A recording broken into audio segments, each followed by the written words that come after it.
في الوقت الذي كشفت فيه الرادارات العسكرية عن المزيد من البيانات حول لغز طائرة الرحلة رقم 370 الماليزية، طرحت العديد من التساؤلات. ففي الساعة 1:07 فجرا كانت الطائرة تسير في الطريق الصحيح من كوالالمبور إلى بكين، ولم تكن هناك أي علامة على وجود مشكلة. عندما خاطب مساعد الطيار في تمام الساعة 1:19 برج المراقبة الجوية قائلا: كل شيء على ما يرام، ليلة سعيدة.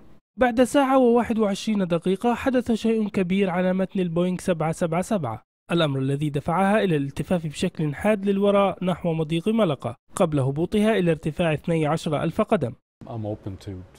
أنا مستعد لسماع أي سيناريوهات. أعتقد أن البيانات التي حصلنا عليها من الرادار سطحية وناقصة، هذا إذا كانت في الواقع صحيحة. وأنا أعتقد أن هؤلاء الناس كانوا طاقما مهني للتعامل مع حالات الطوارئ للعودة وتحويل مسار الطائرة والهبوط بها.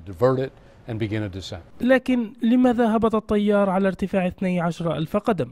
فبالتأكيد ليس لتجنب الرادار، فالبوينغ 777 من السهل رصدها على ذلك الارتفاع. في المقابل يقول محللون إن ارتفاع 12,000 قدم قد يخفف الضغط على المقصورة مما يجعلها آمنة، وكذلك يسمح لل239 راكبا بالتنفس. والسؤال الأهم: لماذا لم يكن هناك نداء استغاثة؟ فالطاقم كان لديه الوقت الكافي لتغيير المسار والارتفاع، فلماذا لم يتواصلوا مع الأرض؟